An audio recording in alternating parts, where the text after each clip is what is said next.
Starting with G2 versus X.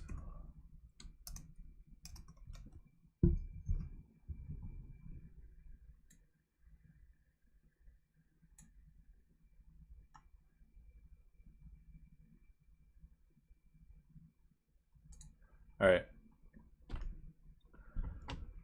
So, jumping into this review,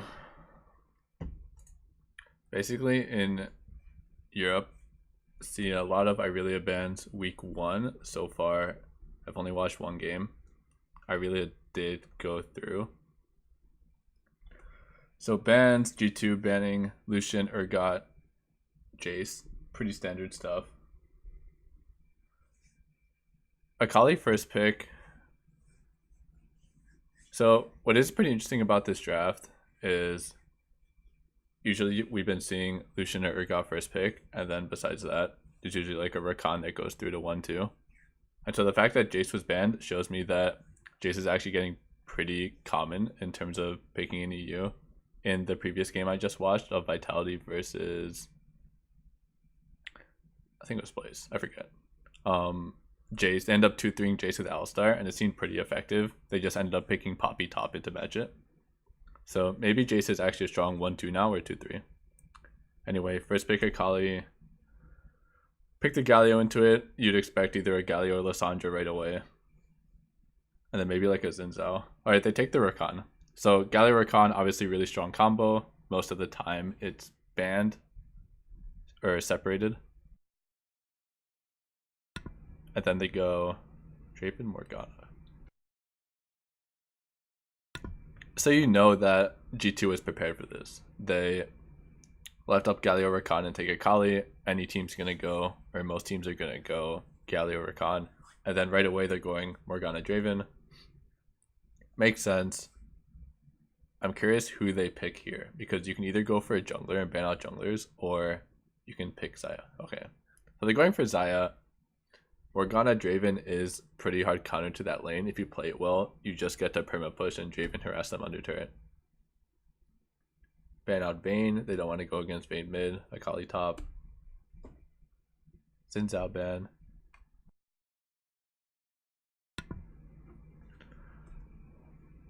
So they're just trying to ban out mid tops. And then LeBlanc. That's pretty interesting. They already have Galio. Maybe they play a top sometimes. And they go for a Sion. So they are really tanky this game. I do like how Galio and Sion match up against normal ADCs. Besides like Kog'Maw and Vayne, you're going to have a really tanky front line, especially with Xayah Rakan. So their team fighting is always going to be really strong. Karthus is still up. Actually, I don't think Karthus has lost a single game in Europe so far. So I am surprised to see it go through the draft. What?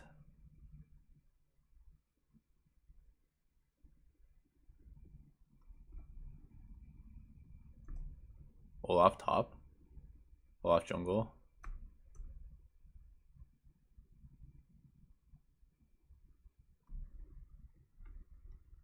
What is this?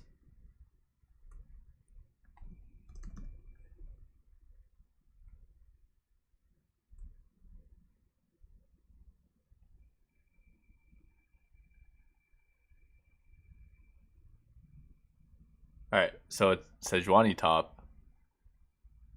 I mean, that can't be that good for the Sejuani. I feel like Sion's just going to have full control of that lane. Obviously, it's against an Olaf, and as Huni would say, Olaf ruins all top matchups. Alright, what is he doing? This is a nice cheese. So they see the Xayah, usually Rakan is where the Nocturne is, but the Rakan's down bot side. So they just get Morgana Flash.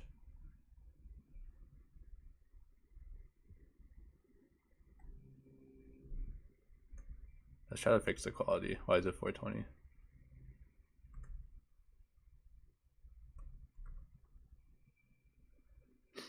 Alright, so I expect this Olaf to have a lot of pressure early, especially with Draven Morgana. I want to see G2 push in bot lane pretty much on repeat and have Olaf Akali ward up bot side. especially after first buy. So I'm expecting them to get their pinks and place them bot side. I've never seen the Sejuani Sion matchup, so I do expect it to be Sion favored. Alright, so G2 obviously have first push bottom.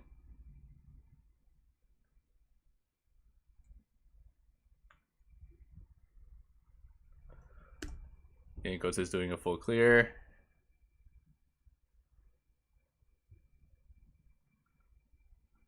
One thing that kind of sucks for the Galio matchup into Akali when you have like this type of jungle matchup is you can't really go too aggressive. Usually Galios can actually get a pretty big lead or a small lead against an Akali if played right. But you obviously have Nocturne into Olaf, so you're not really expecting much from the Nocturne early game.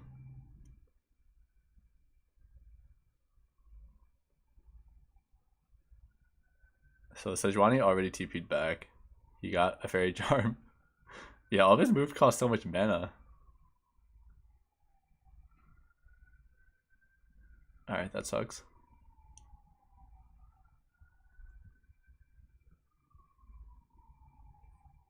Alright, so Nocturne's bot side. Olaf has 2 pinks.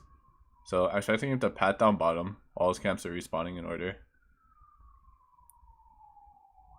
Galio's roaming down. They're gonna have to maybe miss a wave. It's called out though, it's fine. As soon as Olaf gets back here, they take control back anyway. Nothing to worry about for G2. Lag.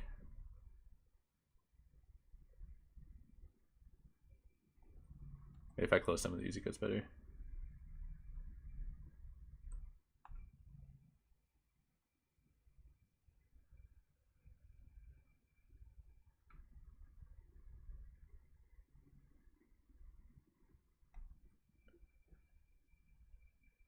Alright, so Javen's definitely backing for BF here. Olaf's backing too. So now you have Morgana, Olaf actually backing in order. Oh, this lag is real shit.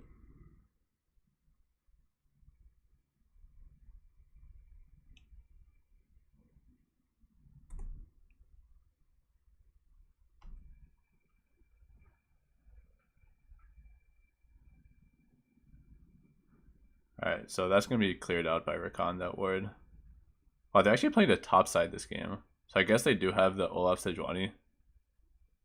And they want to play for this red buff. Can they dive him? This is pretty good by Nocturne. Wow, he actually did no chance. Is this matchup good? I mean, I guess this gank was just terrible. When he TP'd it and burned. Did he burn his flash? Yeah, he burned his flash and got chunked. But if this is the way the matchup goes, then what the hell? There's no way. I need to see it again. I'm just convinced it's just cheese. But if you can get like a free Sejuani on your team, it's pretty good.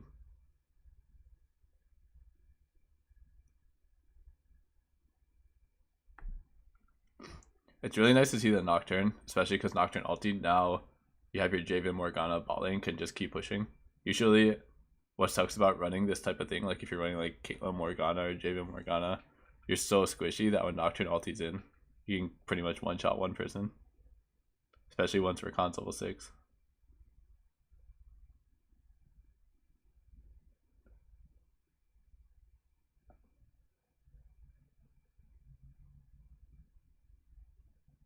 So I see the Nocturne, gets the crab. This Infernal really should be G2's for sure. I'm waiting for Nocturne to just, for Olaf to clear out this vision with Morgana.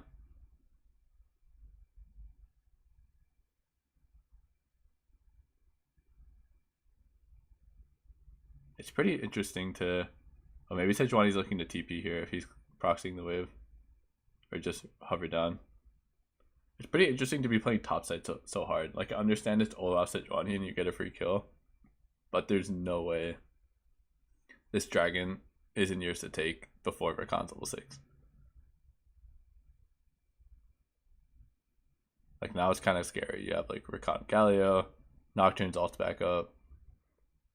So somehow XL gets this dragon. Getting rid of the vision. That's actually really good. They burned 3 ultis for that one.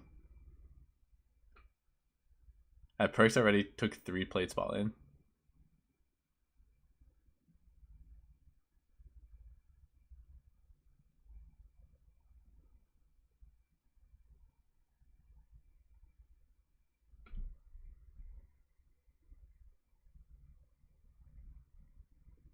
I just really want them to keep this bot river control for sure. This bot turret is theirs. They just need to find Nocturne. So if they can get the pink wards down, have Akali clear the wave, especially with this blue buff that's coming up, and then just find the Nocturne, bot turret's going to go down.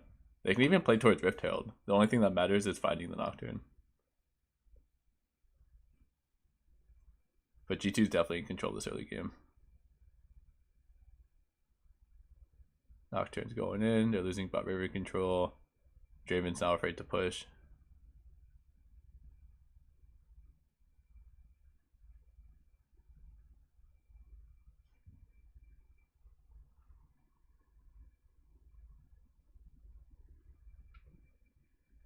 Alright, finally Olaf his bot side.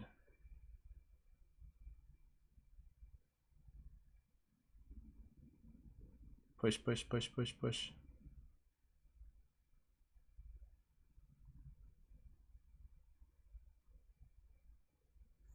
That's so risky.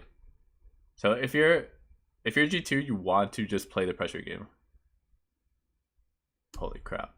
You don't actually want to go for these dives. You want your Draven to just get free. Your Draven has a BT. Every time the wave pushes in, he gets free axe damage. He automatically gets free hits on the turret. You just want to keep the Nocturne and Galio where they are. If you have 4 people in the bot lane, that's not what you want. So rewind. Right here, they cleared mid wave. Sejuani has a timing too. The fact that they have the vision in this bot jungle, that's amazing. Now your Javen Morgana, they're feeling really comfortable. They're going to be able to push this wave, push it in. They're not too afraid. Yeah, Nocturne can come bottom, but they have flash on Draven, heal. Olaf can kind of shadow. You want the Akali to stay mid and keep the Galio away. This is just a straight up 4v4 team fight. It's not what you want. And that's what I was saying before. You can even play the Rift Herald. Like, once you get this vision down and you clear out this bot vision. Nice. This is really good by Olaf. You have pinks. Place your pinks. Get rid of this vision. Your bot lane wants to play by itself. They'll get the turret. You see the Olaf on these wards. Perfect. You saw the Nocturne. Olaf can go towards top. You can start the Rift Herald. If you see the Nocturne top, Draven's gonna take bot turret by himself. If the Nocturne's still bottom, you get a free Rift Herald. You control the map. You don't have to force anything. But yeah, somehow Nocturne gets a triple kill. He lethal tempos him down.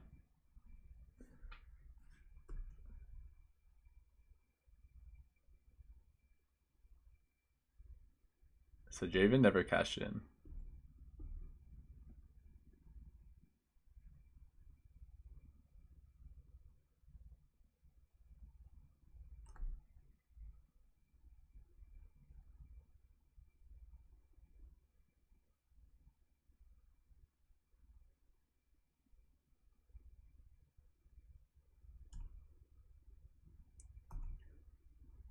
So it's an interesting call to send this duo top.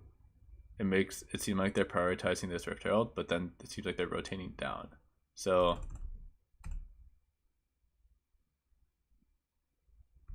they did come top to get the first push, go to Rift Herald. Then they back off because they think it's too risky. The Draven's coming down on where Olaf is. Now that their duo's stuck top, so they need to run down for the dragon.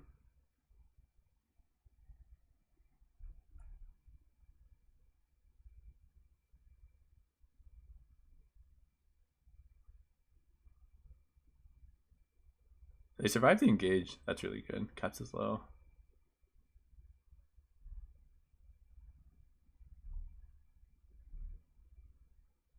Science coming from bottom.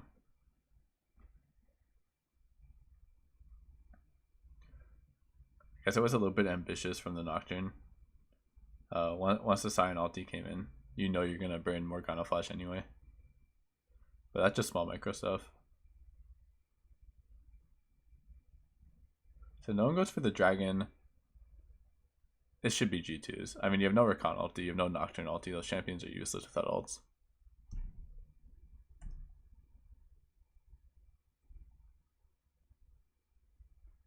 XL setting up top side.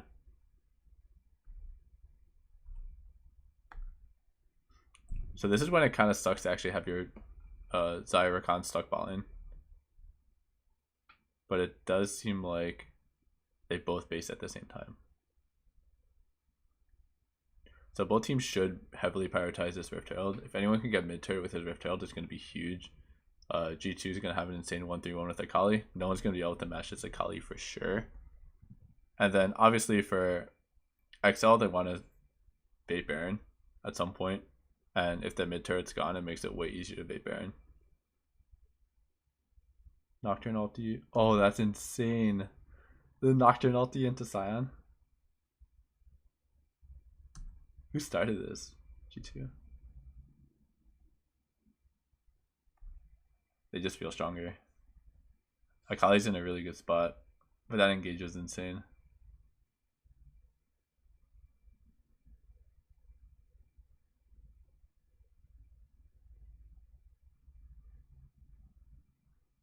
So I do want to see them hold on to the Rift Herald and try to use it for mid.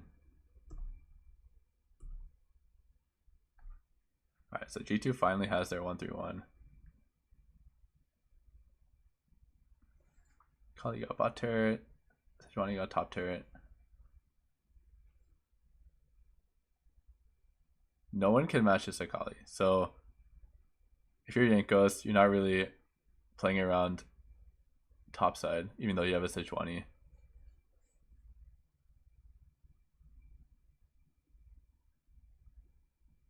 They got vision bot side, and so now we can play around this core 3.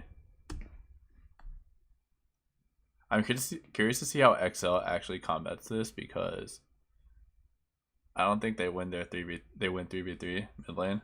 Maybe if Galio can come down for a wave. But Akali's gonna push in bottom for sure. He has blue buff, it's insane. Whew. That's always a danger of running a squishy support into Nocturne. I remember last year we ran like not me into Nocturne. Somehow we won, but it gets to a point where it's just so hard. You can't play the game as 3.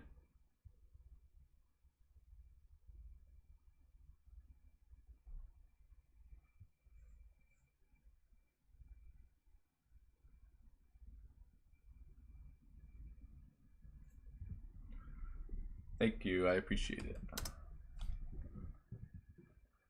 Alright, so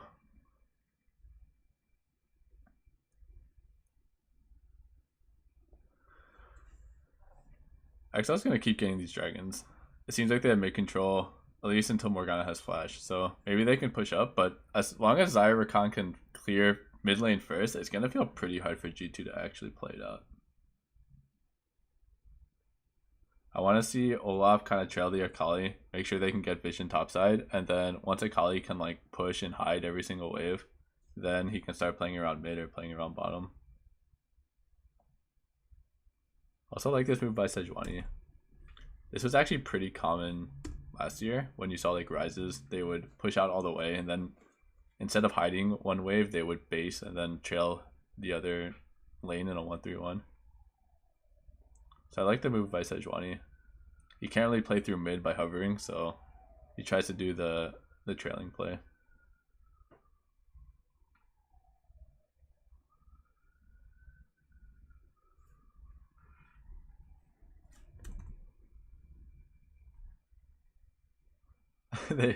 they kind of sack top turret just so that Caps can maybe get a pick. I respect it. This game feels so hard to play out. It's definitely XL's to win, or XL's to lose.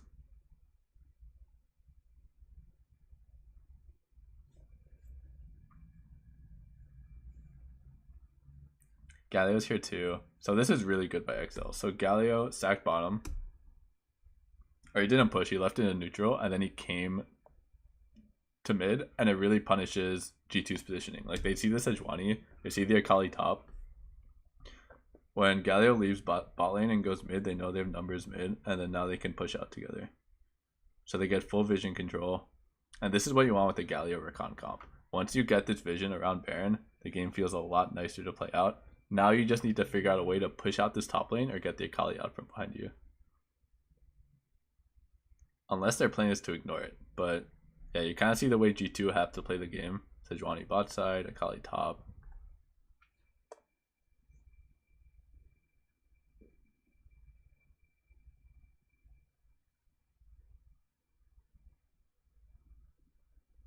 No way. What?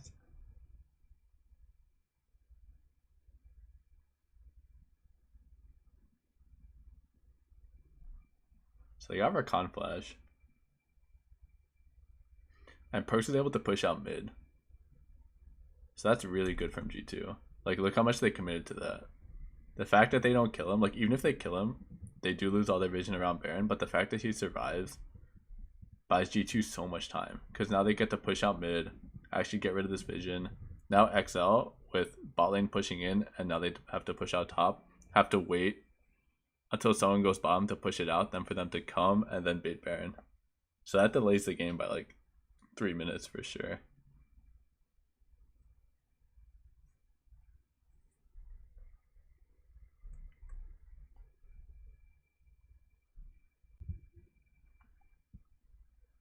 Alright, so Galio, he needs to go bottom and clear a wave. Or just sack it. Depends what Sejuani does here. So Galio comes. They want to fight this Infernal. Alright, so they know the Akali's there. Sion's coming, Galio's coming. 5 people.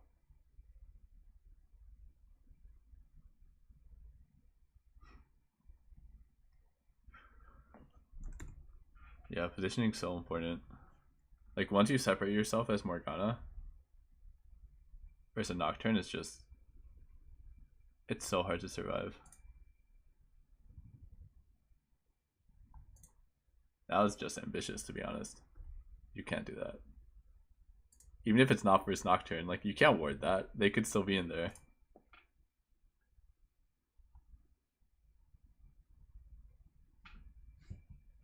Alright, so that should be fire. They can't send too many people because they have to be afraid of Baron. Alright, hit the plant, they're good. Alright, they need the setup. Somehow, alright, so Akali's in the bot lane. Galio has TP. They finally get mid turret. That's going to make it way easier for G2. Draven gets first push if he wants it. Nah, he's too afraid.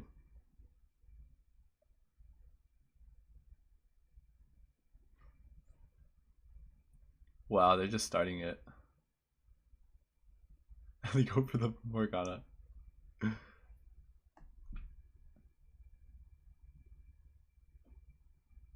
I feel like it's up to Caps.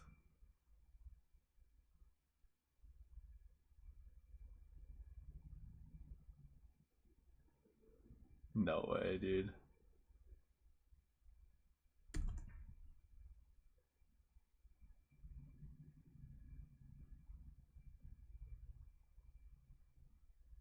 Wow. So that saves the Baron. Look how fucked this looks. That's crazy.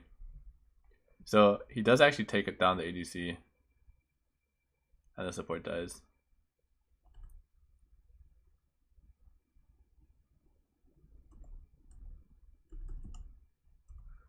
Alright, next setup. I'm shocked to see just XL start the Baron like that. It's probably because they know Morgana has no flash, so it's just a free kill in the Morgana, but if Morgana's with the team, it still seems so risky.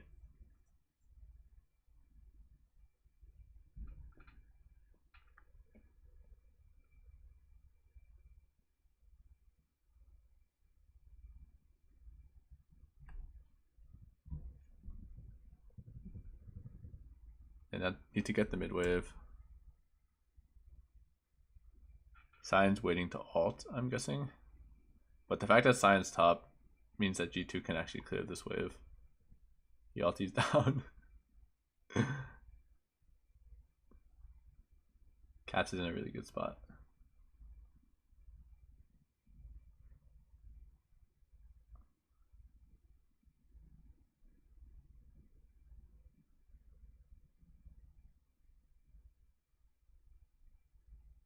Wow, they actually won.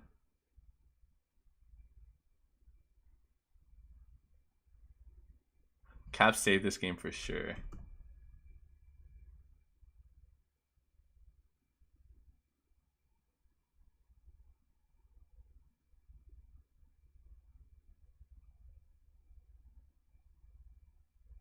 Oh my god.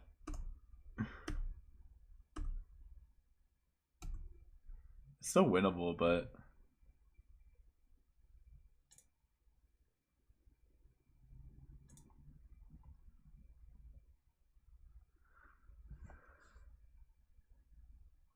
I don't know. Akali's way too effective. I'm shocked to see just XL start the Baron like that without Rakan hiding in a flank or not having complete vision control. I saw Vitality do that a lot. It seems like a lot of teams in LEC are kind of struggling around Baron unless they get like a fight away from the Baron and then they win and take it.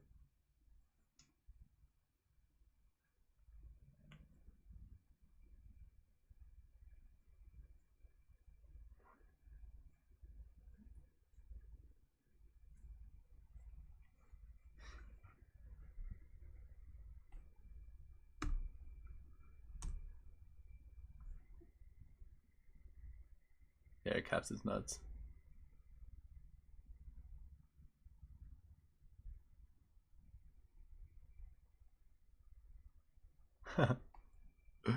Alright. So now it's G2's turn. I think it's actually every team that has started Baron, like 5 versus 5 in LEC, unless they just sneak it. Like if there's actually like a turn fight, I think the team on Baron has lost every time. If you Yeah, I think so. Like every single game last week for sure. And then the same thing this week.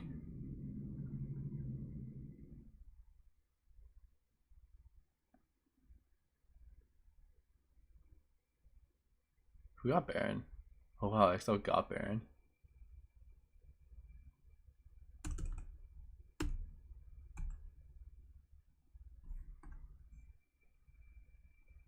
So they just think they can get it in time with the timers.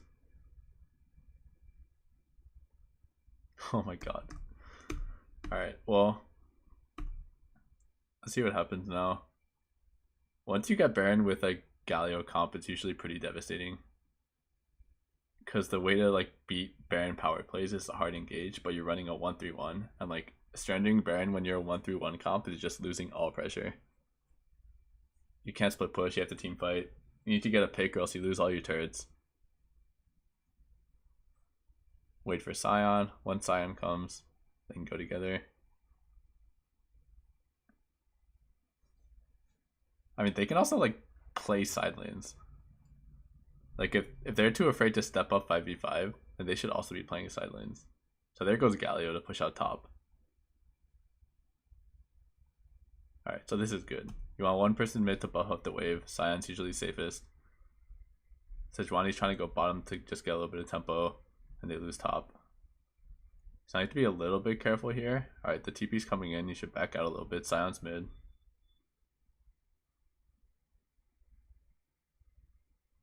Wow, they all based. They're so scared. They want to prepare for Elder. So they got 2 turrets and tempo to prepare for Elder. They saw Draven top.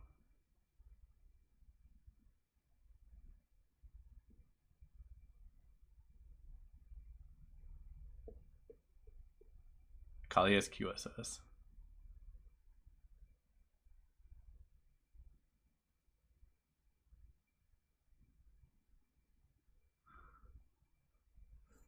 I'm surprised to see them playing so far back, to be honest. Maybe, oh, they're trying to find a Kali.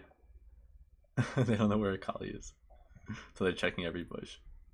But yeah, they need to push this wave. G2's afraid to step in, so that's really good for XL. Oh, they see the Akali now. That's really good. Excuse me. Did Draven just get that?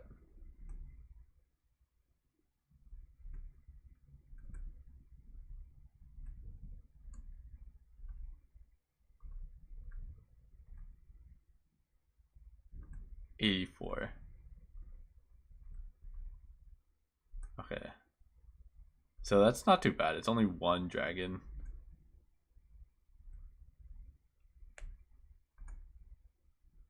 Draven's literally doing no damage.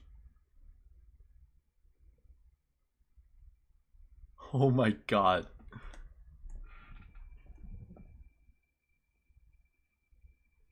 Is he just gonna get one shot? Oh, he got the base off. This is too scary.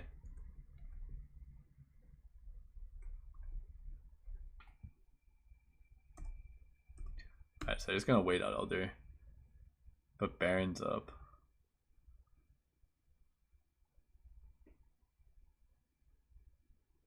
At this point, it's always such like a clusterfuck. Because like, yeah, you can be playing towards side lanes, but having numbers advantage is so insane at this point in the game. Like, unless you're running like a Jax or Fiora that can like randomly pop out here and like start beating on their base, you'll usually see teams like play as 5 at this point in the game.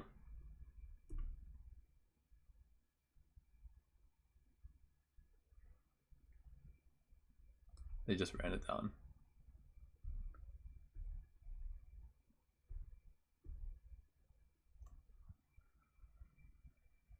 That's really good by Olaf. Oh, and Nocturne went Olaf too.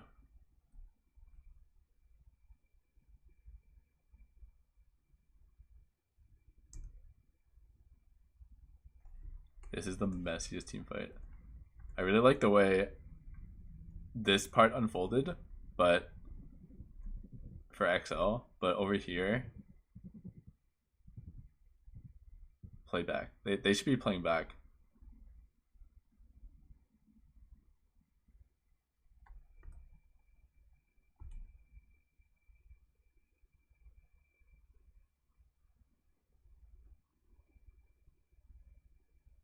Ah, it's fucked. Nocturne's coming back. I know, Caps is too insane. Caps can't even die here. Let's kill Nocturne.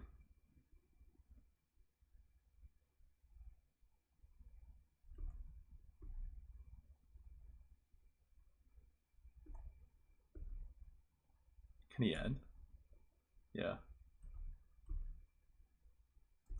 Oh shit, can he end?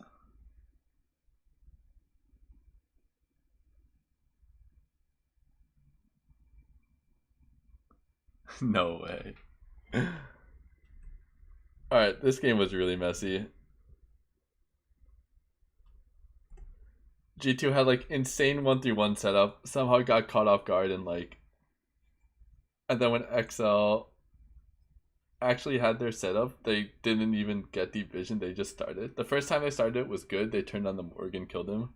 But then afterwards, they had like Baron positioning and then gave it up, left the Baron area, and then had like a 5v5 fight mid lane. Which I guess is still good for their comp, but you can always get them to come into you with like Rakan hiding in a flank. I feel like if you're running those Baron, like you're forcing a fight around Baron, and you have here, I'll do it on this thing. So if you're baiting around Baron and all 5 of you in the pit, it's like you don't really have many options. Like, you know the support's here, you can engage over the wall. The enemy team has like full info coming in, and they can kind of just like hover around. Their jungler can be in like smite distance to make it a 50-50, and they're not really being pressured too hard. Whereas if you actually have like, so that I think that was their word setup. But if you actually have like one here. Like you see the enemy team mid.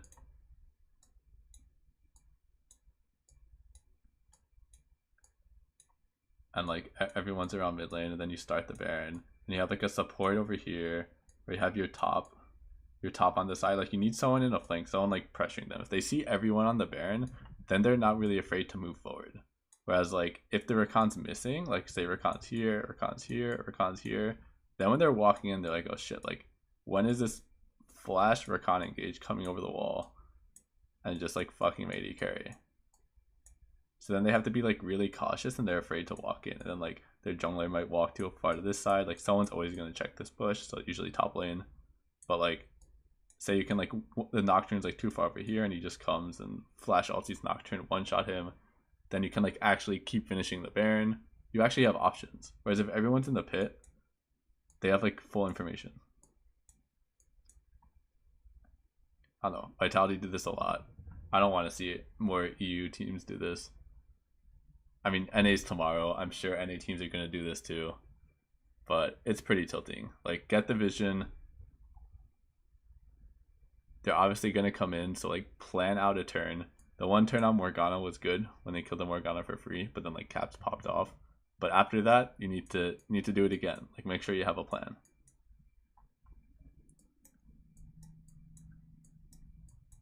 All right. Next game.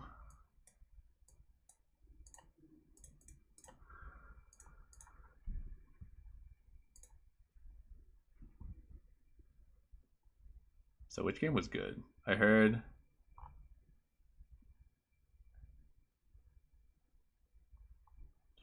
that one was decent. Oh, it's Brisk Fnatic. Yeah, both these teams just didn't really understand how to play around Baron. I didn't see this one. Let's do this one. Hype teams.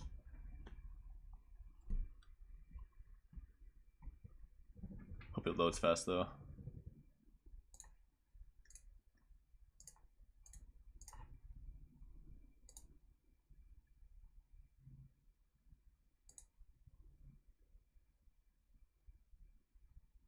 Ooh, different draft setup.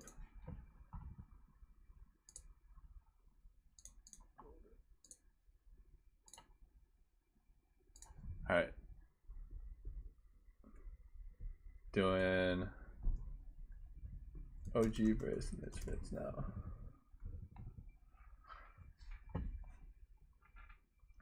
Alright, so bans are pretty standard. It's kind of interesting to ban out Draven and then Rakan. It's like they're really that afraid of Hans Thomas Draven, no matter who they're playing against in terms of bot lane matchups. But yeah, they ban out the Lucian. Aatrox Cassio, obviously really standard. Irelia on purple side's really interesting. Usually it's a blue side ban, but it came to 3-pick, and Sejuani and Irelia are both up. I guess they just don't want to deal with that combo. So they get rid of Irelia, give over Urgot for free, and they take the Akali. It is interesting to 1-2 Alistar like that. I feel like teams have such different priority on the champion. And then they just take Xin Zhao Galio. So obviously you have 2v2 mid control. At least early. If the Akali's mid, then you should have it for a while. The top side is actually so strong for this map. You can pick like such an aggressive bot lane right now. Or you can pick like a scaling bot lane. It's so flexible with these picks. I like this draft. And here you're already revealing it is the Akali mid and Sion top. And they ban out the Ezreal. They have Alistar, Kalista, Morgana, Kha'Zix. I don't even know who they want here.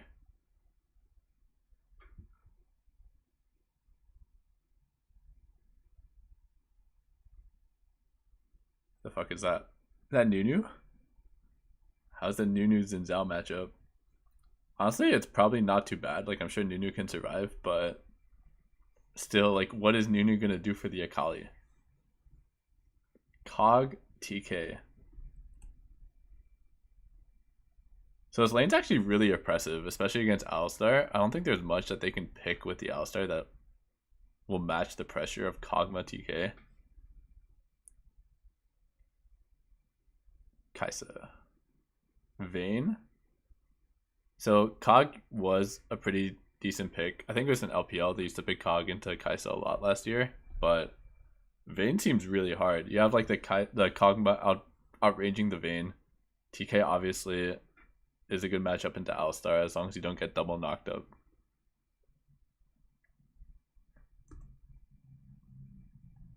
Oh yeah, I think I actually saw this game. They have 3 winning lanes and Xin Zhao.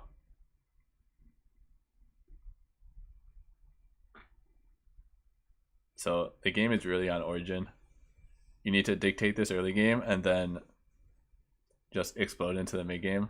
It always feels kind of weird to run TK and Galio just because you're kind of running this like peel back comp with a Galio, and Galio usually likes a little bit more engage. And Xin Zhao is not really enough, but overall, I still like this comp better for sure. Like, I don't see this comp doing well. Like early game, they legit have no pressure. Unless like Nunu has some randomly insane matchup into Xin Zhao.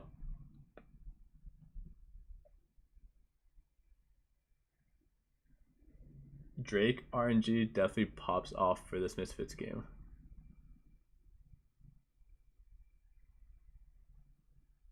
Alright, so they get a mountain. Xin Zhao gets double crab, sees the Nunu. Alright, so Nunu knows that Xin Zhao's path exactly because they saw Xin Zhao did bot crab and now he's showing with 13 CS. So obviously Nunu did red in both crabs. I don't know why he's 13 and not 12, but yeah, he did red in both crabs. Nunu's going bot side. So I'm expecting Nunu to take these Raptors and maybe take these Krugs. If he can get the Krugs, it's pretty insane, but TK should definitely check. But yeah, he takes the Raptors. Xin Zhao is taking red and Krugs. So Nunu doesn't risk it. So Xin Zhao has a lot of camps left to clear, but it actually doesn't really matter because Nunu's going to get his respawn camp soon. So he's not going to be too far behind.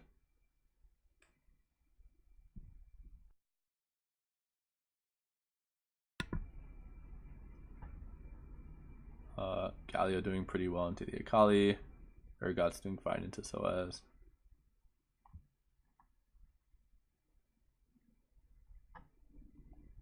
You're just not using your keyboard. He flashes.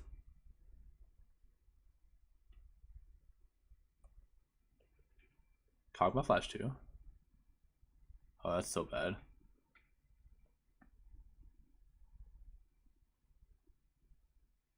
Oh, is it cleared a ward? Okay.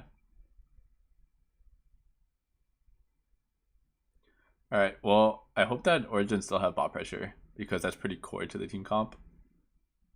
If you have a Vayne Alistar with lane pressure, what happened top? Oh yeah, I forgot about this death.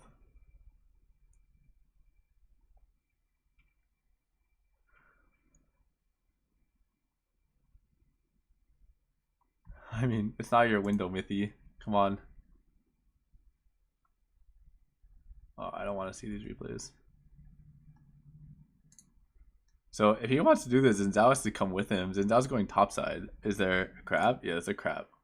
So you can't do both. Like if you want to get some vision here, then you need to call Xin Zhao and not go for the crab.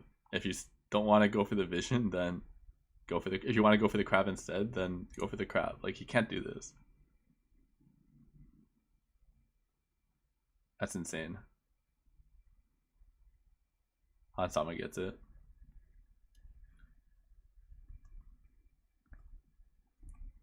And somehow Misfits get the first dragon.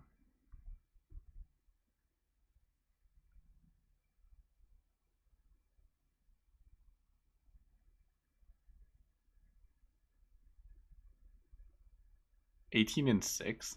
Well, I mean that's not fair, dude. He was on the insane Fnatic squad.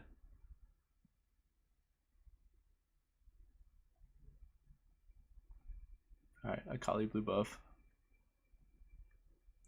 So Fire's next.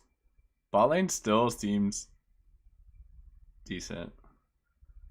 Actually, it's not. There's no way this Vayne should not be stuck under turret this game. Top lane's still fine. Alright, they got his ulti. This is definitely a red buff invade if they want it. They got a Kali ult. This is free. They can't fight.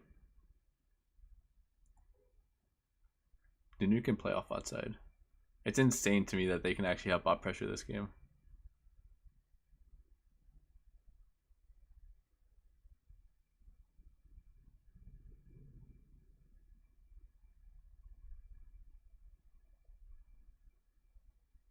Alright, so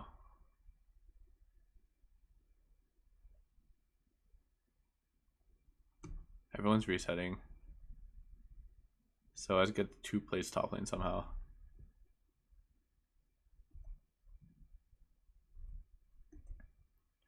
Alright, so let's see how they go about getting vision this game.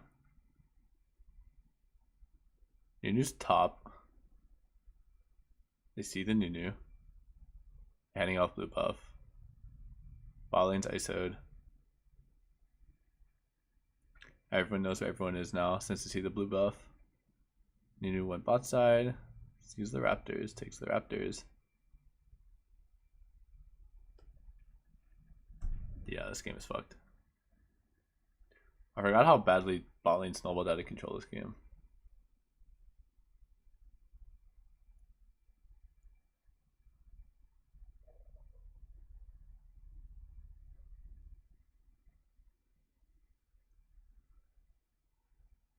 I saw some of the LCK games.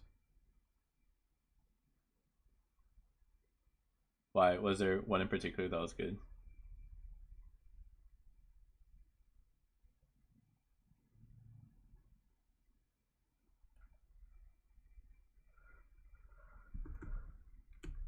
What's happening here?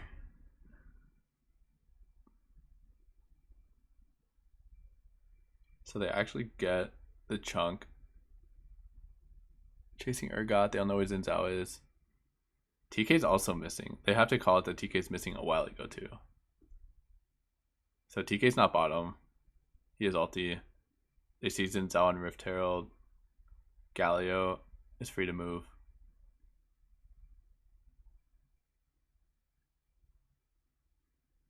Yeah, it's just too far. 1 for 1. Oh, the Rift Herald resets. Okay, not too bad. Oh, I saw the Redemption Olaf games. I think that was played last week too. Maybe it was LPL, or maybe it was LCK. But I saw Redemption Rush Olaf. It's pretty good. I mean, you're playing for early spike anyway, and what are you really doing with your items? Like, Redemption's pretty insane. I think... Who was it? I think Moon used to do that on Eve. He used to play Eve and rush, like, support items. That's kind of weird. Because, like, old Eve, before they changed him to an insane assassin, you'd be really strong early and then you'd fall off. I think Dardoch tried it too on Olaf last year.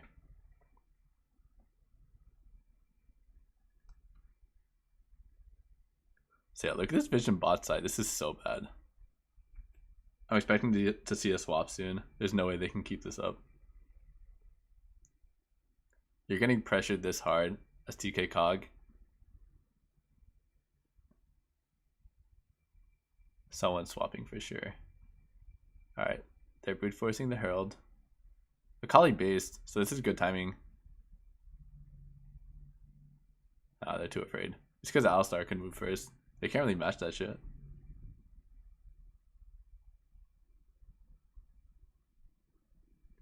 Biscuits on Olaf actually sounds pretty troll, but Redemption's not bad.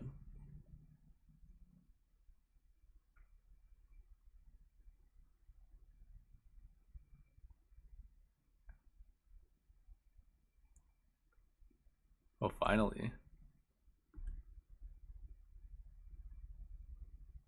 You can just exit top side. Why does he go bot side? Alright, well, they get a pick. Maybe they can actually turn this into something. They use cog TP for that. So here's a swap. Swapping top side. They're matching it. Now are they going bottom or what? They're just recalling right away. So this is really bad because now Misfits has tempo and they have pressure in the lane anyway, so it's not like you're getting control back. So now, as long as Misfits like plays towards Prio, they automatically get the setup first. So this Rift-Tailed should be Misfits.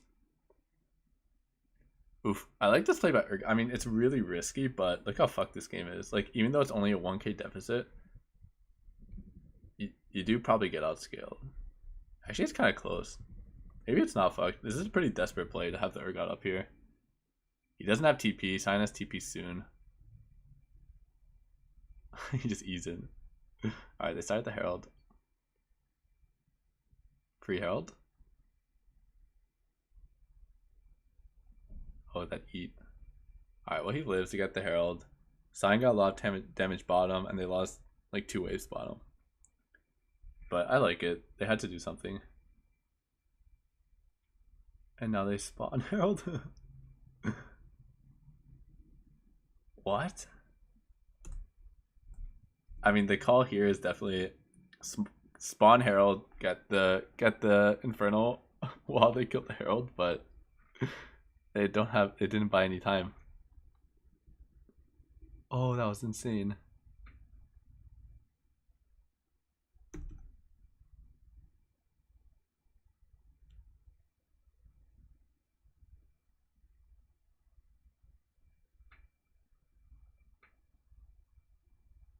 Yeah.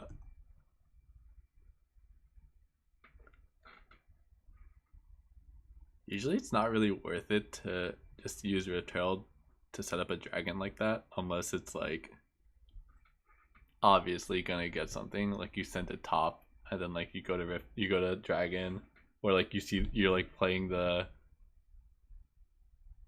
dancing game around dragon and you have like you're on the mid side. So you can spawn Rift-Herald mid, but if you're just spawning Rift-Herald like that, like you sacrifice so much for that Rift-Herald. The got left bottom, sacrificed 2 waves, lost the majority of bot turret, and then you're trading that to get to dragon first.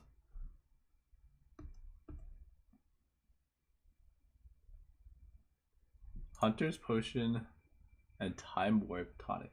Honestly, I forgot Hunter's Potion even still existed. You would have like perma MS bonus. I don't know. Maybe. I mean, it's probably better than Biscuit. But what does he get? Doesn't he get... He wants the... If he's going Inspiration, he goes the 5% CDR. Or maybe Approach Velocity, but the CDR is pretty useful. So if you get Time Warp Tonic, then you need to replace one of those. But it's pretty funny.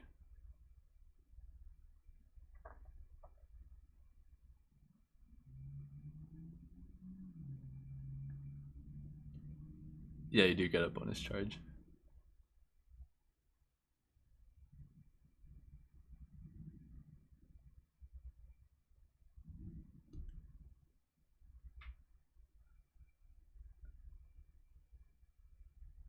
So he just ultis away. It's because mid lane they got first push, so TK is like hovering down bottom. But Misfits have like control of this Baron. And they have like Vayne. So it's really scary. They have an Earth Dragon and double fire.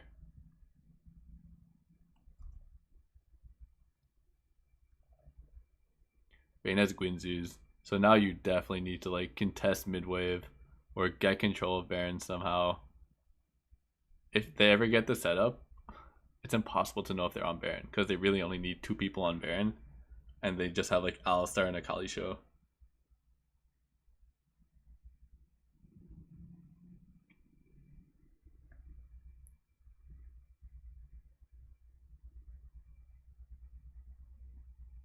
And Nunu really wants to do it. He's just on it. Did he start it? What the hell? Oh, he started while Vayne was clearing mid, and then Vayne comes over, and now it's over. Is ulting really worth it? Why not?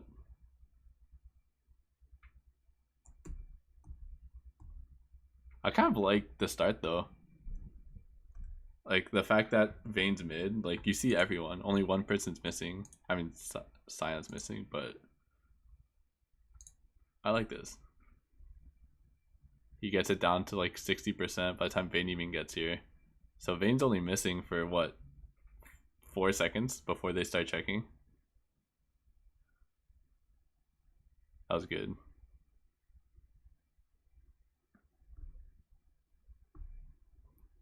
Alright. Yeah, Baron. Yeah, Vayne with 2 core.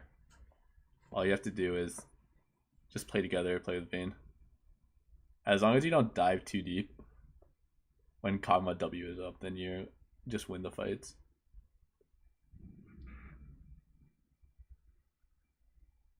This is really good. They have top pushed in, bot pushed in. They have this set up mid, so they're playing safe. And Nunu's getting the wave.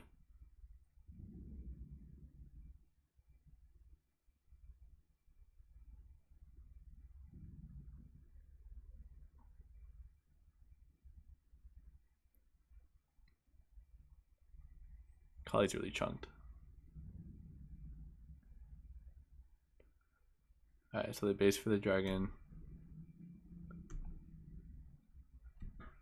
This is a good time to fight because Misfits just got 3 turrets. Vayne hasn't based in so long, so he has a ton of gold. Like this is the item he had when he took Baron. So he has like at least like 1.5k in his pocket.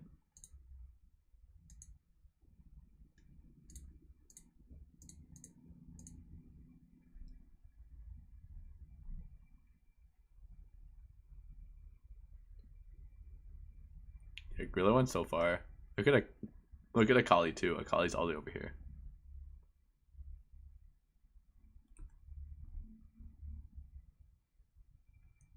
They also don't even have to fight it. They got the dragon. They can just base. They have so much money. Wait, what is this?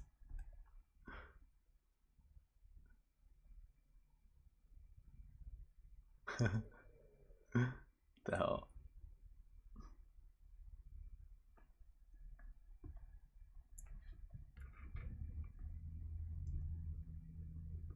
So that's pretty good. Maybe that can actually win team fights, but it seems too hard.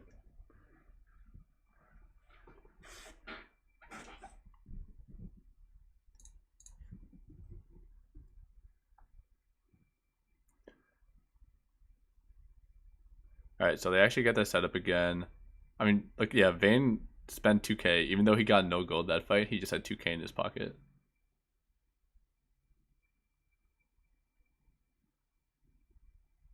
Oh, is it over? I kind of want to see them set up another Baron. Kali's top, Sion's bottom. Yeah, this is their turn to contest. Sion starts moving. Someone just needs to mark this. Oh, what? Urgot's trolling.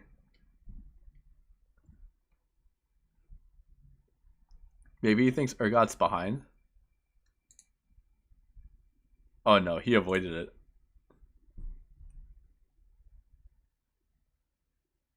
He avoided it for sure. He could stop Sion all the way over here. But yeah, as soon as TK uses E on someone else, it's over.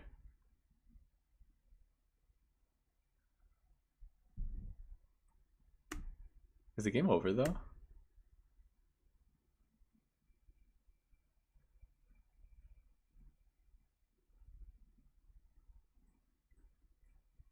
That was pretty cool. He like used his ulti to get him out.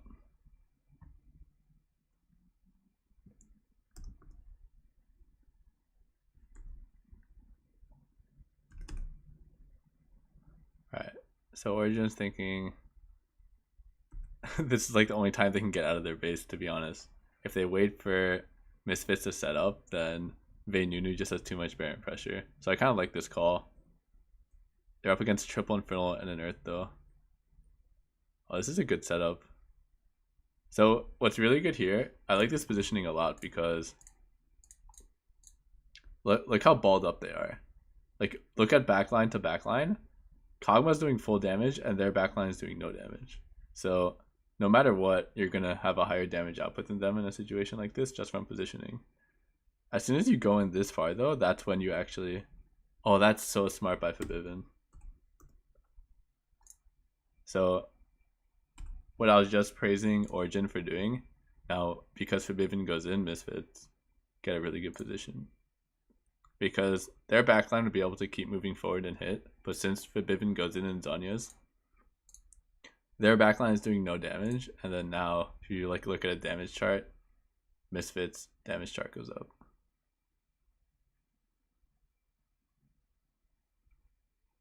I mean, they can probably still do... Oh, they're afraid of their base.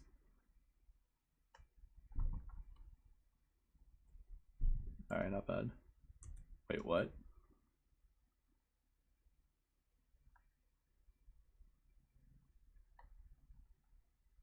Alright, well, this is getting pretty messy. Aren't these guys both dead now? Alright, TK can run. Oh shit.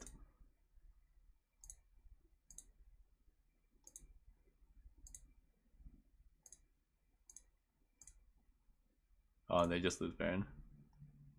That's so sad. That's so sad. They actually have pretty good team fight this game. Like, if the fights can go down like that all the time, where they just kill whoever's in front. Like, if Cyan goes in like that, he's always going to die first. And then as long as they're not taking too much damage from Vayne, they're always going to win the fight.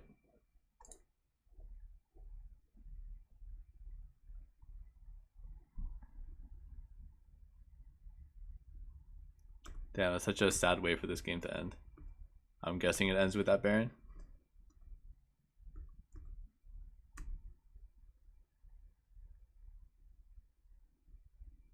I want to see the SK game. Alright, that game was close. SK versus SO4. These are like the best dragons to have. Yeah, it's over. He eats Urgot and then look at Kog'Maw. There's no sums.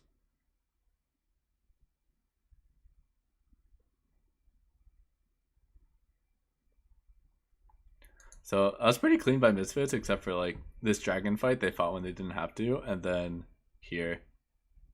Just team fight positioning, but I think that was more an Origin making a really good call. They finally got positioning at Baron and everyone was in front of them. So they had like a front to back fight with Kog'Maw. Right, let's do SK's game.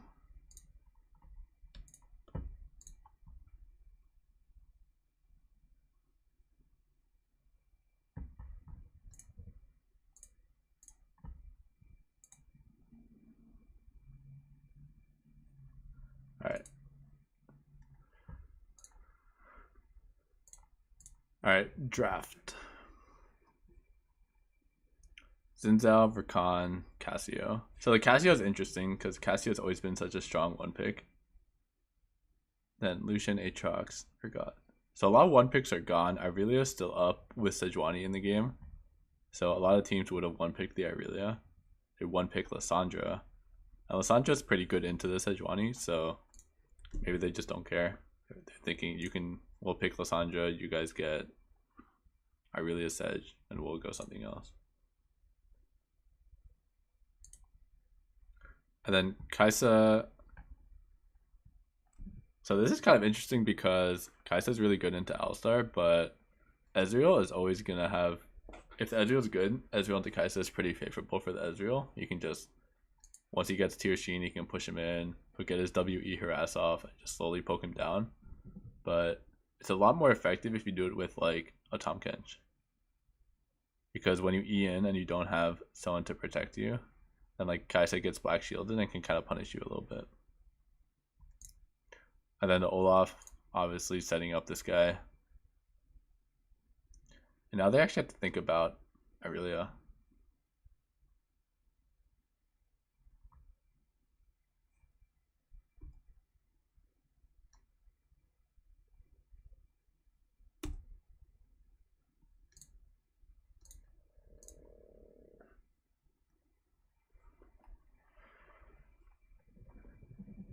So they went Camille into Sejuani. That's usually a pretty good matchup for. I mean, both junglers usually don't mind it because Camille can still do his thing early, but Sejuani's passive and aftershock usually makes it so he doesn't get too punished by Camille if Camille gets like an early kill.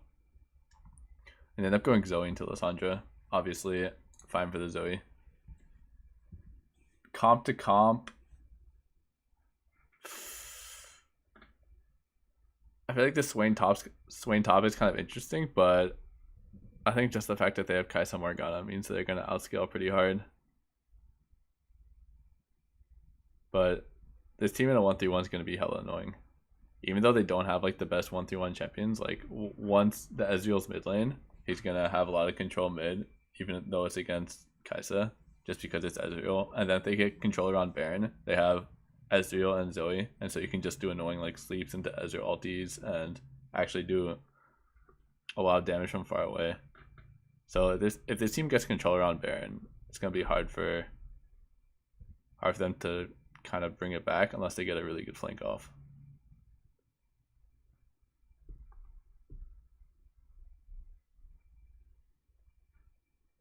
Hello, Willie.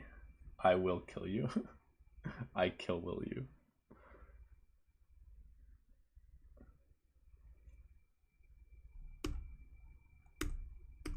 Alright.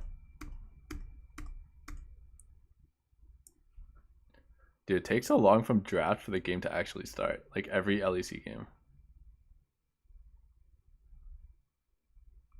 As a player, you just want to like jump into the game. As soon as the draft starts, you want to talk about the game plan and go in. You usually draft and there's 4 to 5 minutes of just doing nothing. But it's every game, so it seems to be on purpose. Alright, level 1's interesting. Morgana's here, going for a cheese. Alright, that's nothing. I'm curious what Camille does this game. Looks like a blue start. So blue start on Camille is kind of weird. Usually you always start red because you just want to get some crabs since he's so bad at doing raptors and krugs early.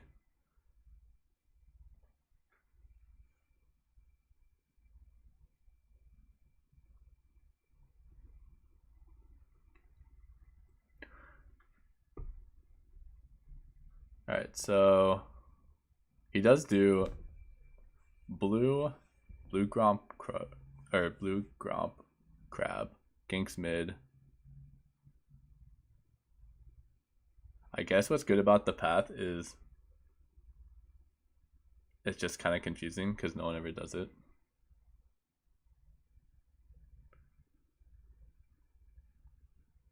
Alright, so now he goes to red. He did get double crab and blue start, so at least now he has red buff for longer. But still, Sejuani's going to be completely fine, just full clearing. Does he actually get a good gank? Oh my god, the ward just died. Oh, he missed his Q. That's so unlucky.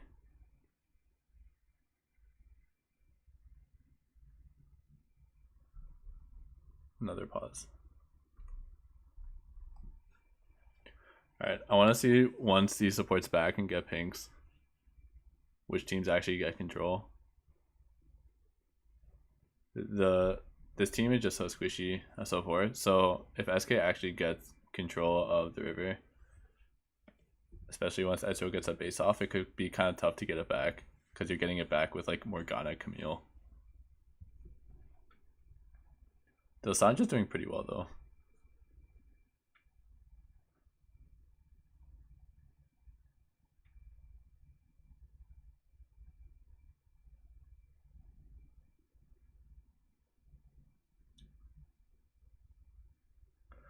Alright, so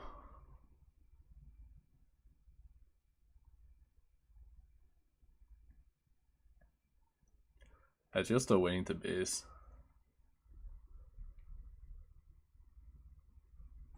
That's kind of weird gank.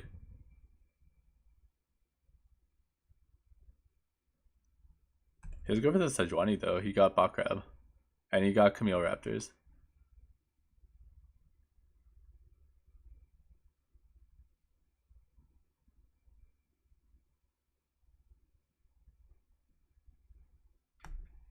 That's pretty good for SK. Like, look at this control bot side. Kaiset's gonna TP back. Ezreal's gonna TP back. It's not trying to stop the freeze. They can't stop it. But yeah, Ezreal's TPing back. He's probably gonna have Sheen. There's like a mix of Ezreals that go, some go, they just buy the Sheen and then they buy a tier afterwards, and others actually buy the tier first. So I'm kind of curious what he does. So he goes Sheen and then the tier components. It's a good dodge. So they need to wait for the Sejuani to come down bot side, but once he comes down bot side, it's going to feel pretty nice. Because Ezreal should be able to have pressure. They save the blue. Oh no, what happened here? Oh, Kaisa hit 6. That's actually a pretty big mistake. Because now your Ezreal, which should have pressure at this point, is going to be pushed in, and then Lissandra can actually just continually hover down now. So he goes through all of his pots. Alistar's healing him up.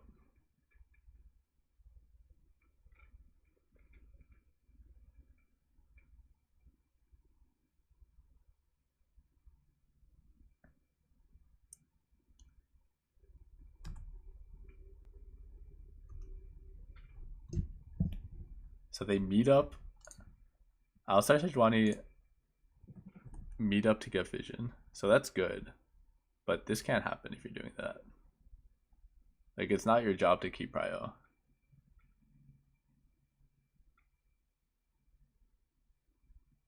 Right, so this is definitely needed. They push out the wave together so Ezreal can base, come back on the map. He'll have tier. You should be able to actually have pressure.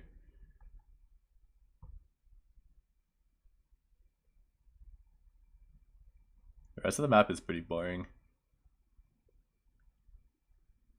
Pretty standard builds from everyone.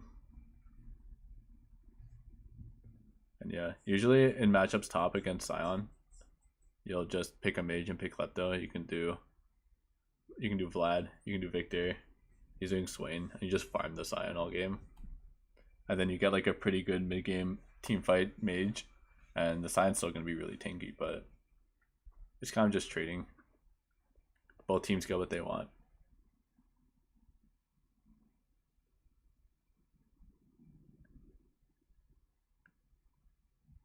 That was nice. As soon as he E's, he's already dead. Even if he doesn't E, like if Camille... No, he definitely has to E.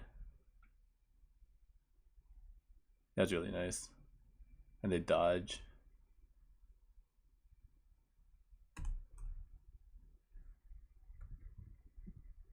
So the TP advantage actually was pretty big here. Because if this Sion's not here, they all escape for sure.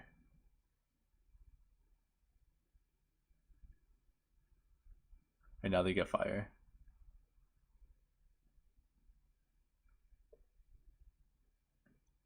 Alright, so it's post 10 minutes. I'm expecting both teams to start playing around Rift Herald more. I like Zoe's ward on Rift.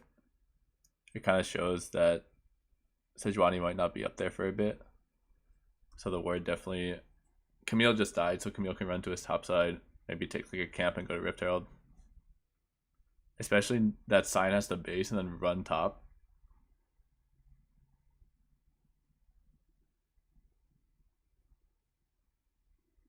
So they're still playing bot side.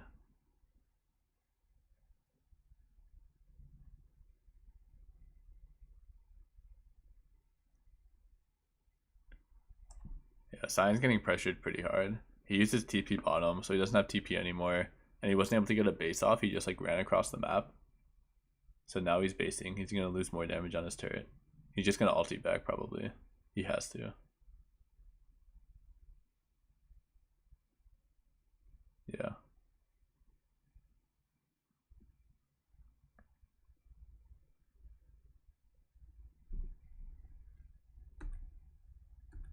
So this Ezreal hasn't been too effective.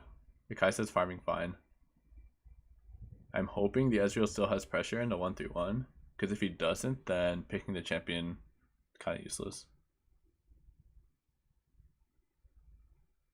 And then there's the Rift Herald. So that makes sense. They must have seen the Camille. Oh, Alistar just left. Alistar literally left Ezreal because he thought there'd be a fight at Rift Herald.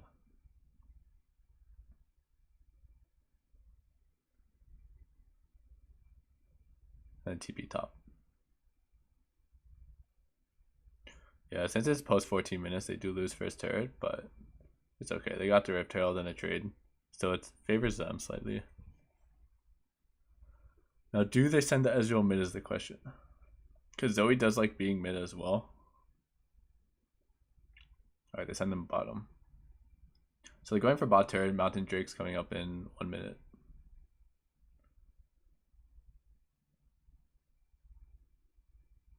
Morgana's top side. That's pretty interesting. It makes me think that they might not play for this. No, they definitely are. Kai'Sa's bottom. It's so hard to take control back. Like, that's what I was saying earlier. Your Morgana Camille, once Alistar is in the bush, it's still going to be a lot of pressure, even though you can Black Shield a combo. I like that Kai'Sa got this bot push. Even though they lose mid turret, the fact that he actually pushed out bot wave is going to save them from instantly losing this dragon. Swain's top. Swain has TP. They have to catch bottom. So if Swain pushes out this wave, then they probably get the dragon themselves.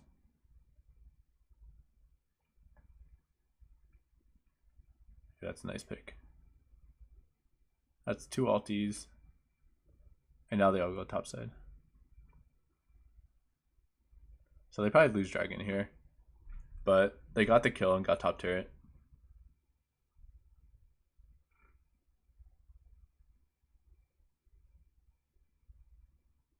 I like the side lane wave control so far.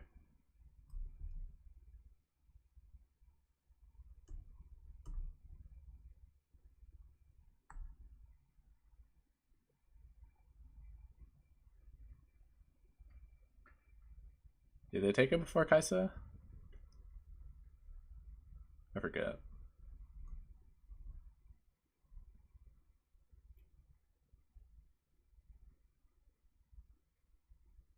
Nah, they 3-picked it. They picked Alistar, and then they picked Kai'Sa Morgana, and then they 3rd-picked Ezreal.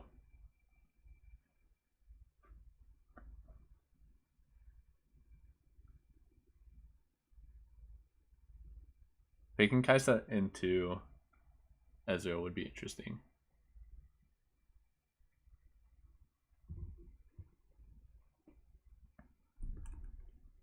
Alright, I missed the control.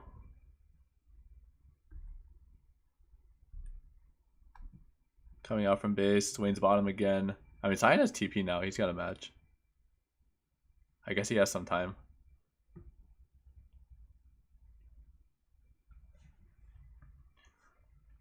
But they really need to just get their lane set up. I feel like SK hasn't had a decent setup after their Rift Herald yet. So finally they have Sion bottom. It's going to feel pretty bad for the Zoe being in a side lane pushed in like that. Zoe always likes having free time between waves. And if he's clearing second, it's never going to feel as good.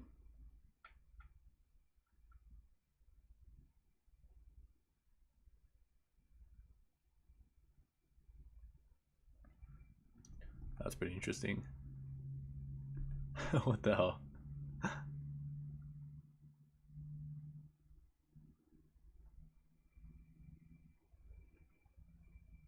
Alright, I guess that's 1 for 1. But Swain pushed out bottom, so he does have tempo. Next dragon's Infernal. There's so many Infernals today, what the hell?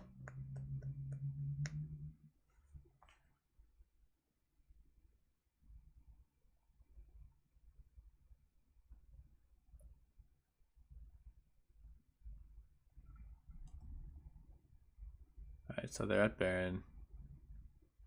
Morgana gets here first, that's pretty big. It's really hard for each team to retake vision once a team sets up.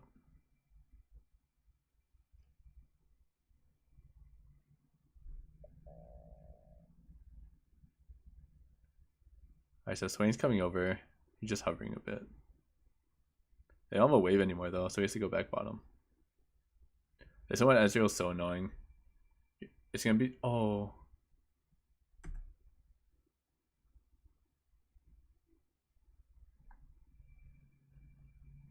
Yeah, it's so hard to just actually get any damage on the turret. Like, even though they have priority in both side lanes, the fact that they weren't able to get the turret with Rift Herald makes it really tough. Like, SK took Rift Herald, so they had like Zoe clearing the wave, and then once Ezreal got there, there's no way they're getting the turret. That's why they went so hard for the Ezreal with Camille earlier.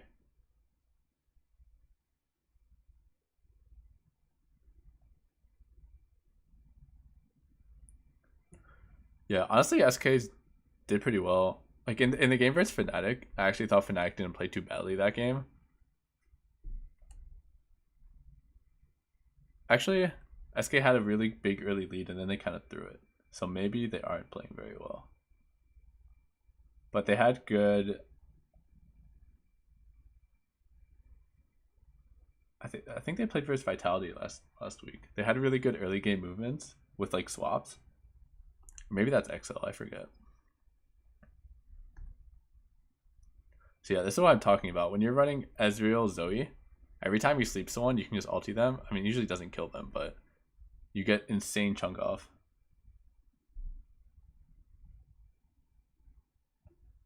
Let's see the way they fight this. Let's slow it down. When you're Ezreal, you kind of want to either go for a backliner the way they did and use Ezreal ult, or you just want to peel back together because Ezreal doesn't have the most damage output, but he has range. So Ezreal has a much easier time doing damage when other AD carries at a shorter range have to be closer. So if you fight really well with Ezreal and you're peeling back, Ezreal's going to be doing more damage than their ADC just because of his range. So this is really nice. Peel back together. That's definitely aggressive. Does he get the kill? No. Is he trying to lifesteal? What? What was that? He's trying to get his E back. That's what he's doing. Because he E's and then he realizes he's fucked unless he gets his E again. So he's trying to E the wolves.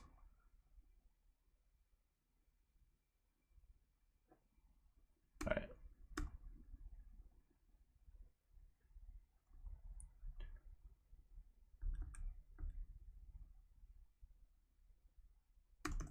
Alright, so after Dragon, let's look at the setup again. It should be Baron side for sure. Morgana's there first again. Swain's bottom, he gets the push. Sion has to go bottom, but he can't because he has TP. At least they got control though.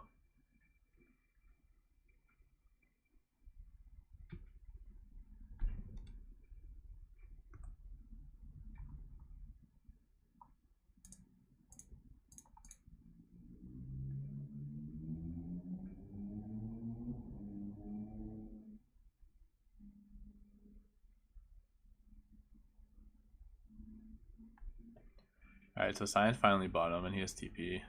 He's definitely going to just hover after this wave. Swain can push immediately. Swain has to clear this next wave too. What happened here? Was that just Ezreal ult?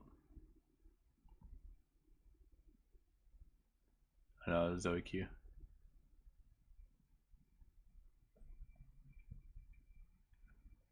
Now they can get control. This is when it gets really hard to play this side. So you have to figure out where the Lissandra is. So here's the Lissandra. Very quick turn.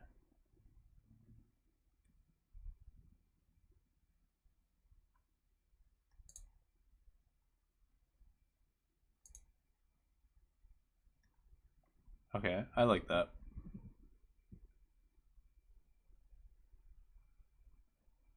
The way they checked it was really smart.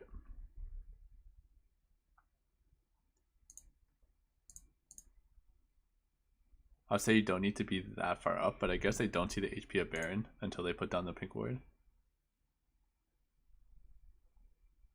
Also, does SK have to start it right here? Let's see. So Swain's pushing bottom. Top's in a bad spot. Do they not have a ward to put over the wall here?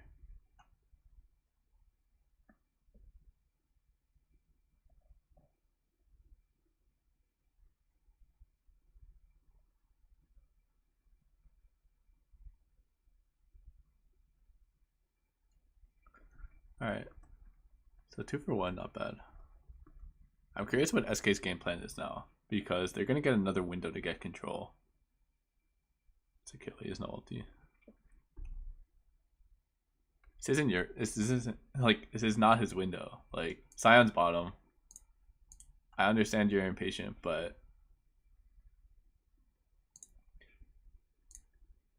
it's 4v3. I mean, Swing can be here too. Oh no. Yeah, legitimately all you have to do is just wait. It sucks that they have control. I guess they're scared. But who do they see? They just saw Kaisa. They see Lissandra.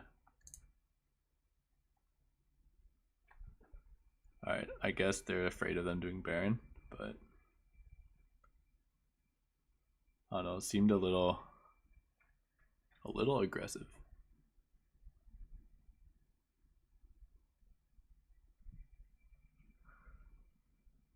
Alright, so that's probably a Cloud Drake. SK at least can get vision control now. So they should move into Baron, get deep vision. This is their time to actually set up their best player on Baron. Especially after what happened last time when they had like no deep vision. They're just going to give it up, aren't they? Yeah. So this is going to be really tough because Sion doesn't have TP now. It's pretty interesting to place all these pinks and then leave. Like if you're planning on leaving, then just put normal wards. Keep your pinks, put your pinks defensively.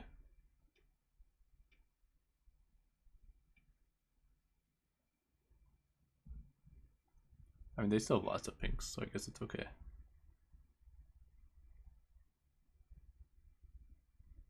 This is going to make it a lot easier. I like what Swain's doing. As long as he's bot side, every single wave to push it, it puts so much pressure on SK because now Sion has another window. He has to choose.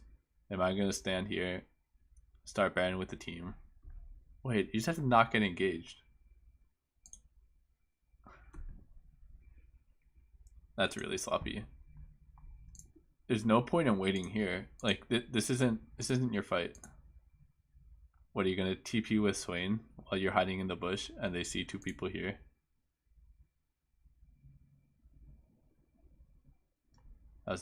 Swain's in a good spot now. I guess so.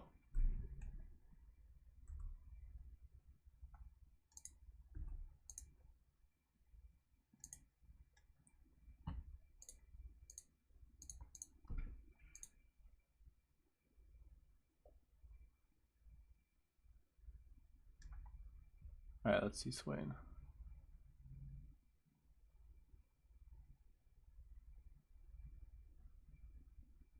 Yeah, since Kai'Sa's hitting like the whole fight, where's Kaisa? Like once Lissandra goes in, so he's stacking Guinzoos.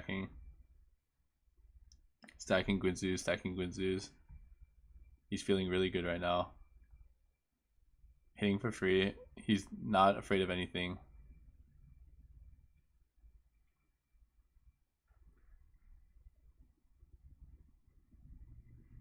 Yeah, so remember what I said earlier, that when you're fighting with Ezreal, you need to either blow someone up, like with using the ulti and like maybe Zoe sleep, or you want to peel back so that you're doing more damage than their ADC. Well, that fight, since like the positioning happened the way it was, the Kaisa was able to like hit just as much as the Ezreal, so the Kaisa is going to be doing way more damage.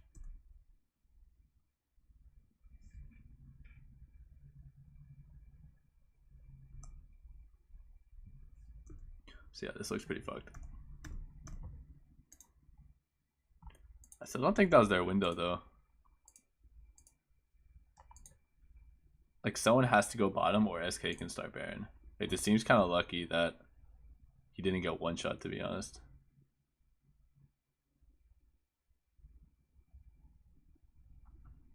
But probably doesn't change the fight, to be honest.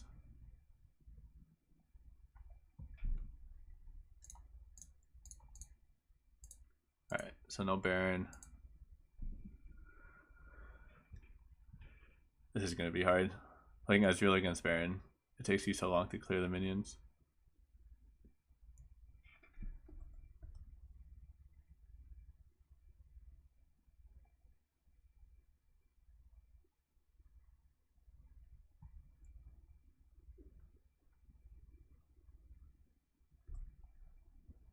That's pretty clean by Camille.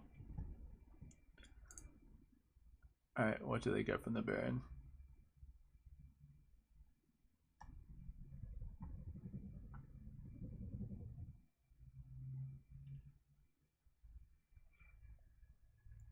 So they got 2 inhib turrets? Yeah. So it's all about this Baron setup. Sandra getting first push top. They're pushing in mid continually. Bot slow pushing, so that's good. And Swain has no TP, so Swain just wants to be here. They need to hold this position. Morgana base, so they're bluffing. Nice. And they're back. So this should be really good for Shulk. They see them. They should clear the top ward. Wait. They're just waiting for SK to mess up at this point. They have really good positioning. SK is doing the only thing they can do, which is go down mid wave.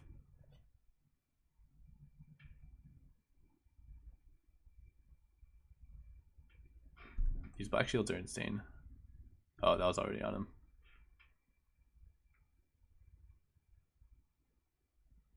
But yeah, if you're in this position as a team, you always need to push down mid. It's really basic for LCS, but in solo queue, a lot of teams never do this. They'll be like, oh, they could be, I guess Baron's not up yet, but if Baron's up, they're like, oh, they could be on Baron, or they could be starting Baron, and they just run through their jungle. You always have to go through mid, because at least you have minions that you can like get vision with, and then you can go through this way. It's a lot easier to go through here than it is over here.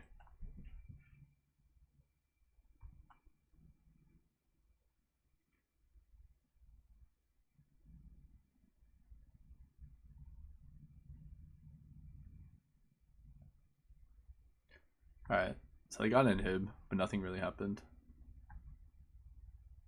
Oh.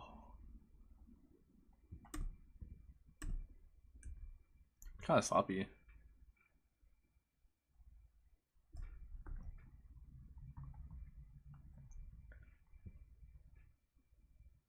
Yeah, they do Baron so fast. Oh my god. He died. That's scary. Alright, well they got Baron. I'm guessing this one's game.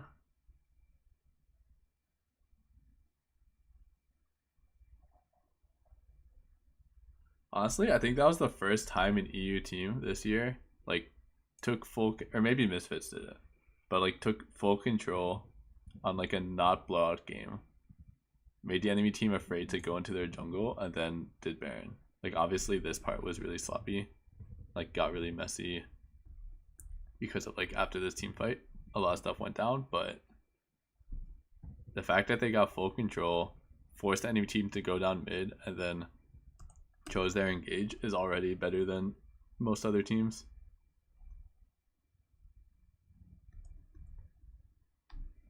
Now let's see if one of them just die, because that's also something that's pretty common, is just getting Baron and dying. Kai'Sa's bottom, no one's mid, but SK is committing a lot of numbers here, so they're going for Elder actually. Kai'Sa's bottom, and SK is doing the only thing they can do once again. They have to go through mid lane because you can't go through here, it's too risky. Clear the wave, go back.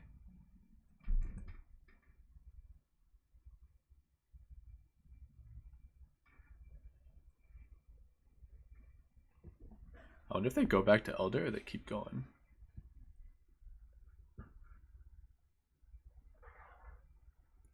Oh wow, he QSS that. Or,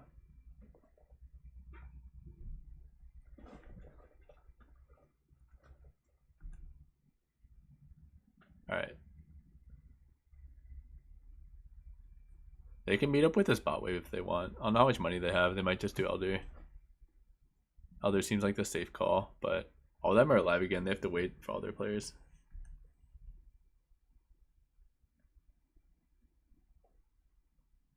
So I just ulti in and stopwatch. I guess I have no vision. Yeah, this is over. Elder Kaisa is insane.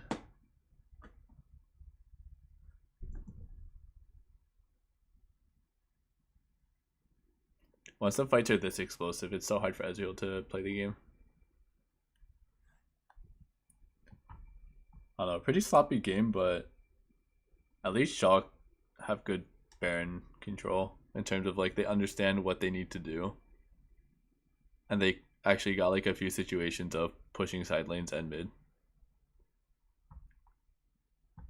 SK did have like 2 windows for Baron, and one of them they just started instantly. The other one, I forget about the other one.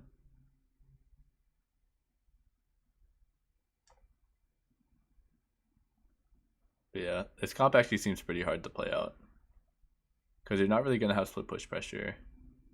I mean, I'm pretty sure this Swain's going to have split push pressure versus the Scion, but you definitely need mid control, and so if you don't have mid control with the Ezreal, it's hard. I don't know, maybe it's doable. Maybe the Ezreal just got too far behind early.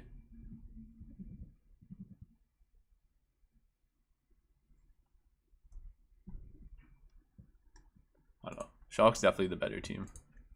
There are a lot of mistakes of just getting caught out. Like right here, the Alistar at the end as well.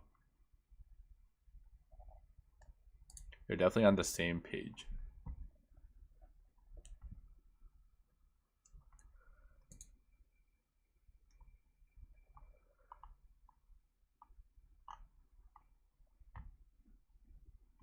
Alright, I'm probably going to review the next one and just post a VOD of it. But thanks for watching, guys. I'm not sure if I'll stream again, but I'll probably stream VODs again. I'm still doing the VODs of every single week, so I'm excited for LCS tomorrow. Hopefully we get some bangers that I can review. Hopefully they're not all Fiesta. I know TL is actually going to be really strong this year, so hopefully they have really calculated plays, pushing mid wave, just prioritizing vision, not going into every game with a lot of kills or deaths. So hopefully we get some good ones. Thanks for watching.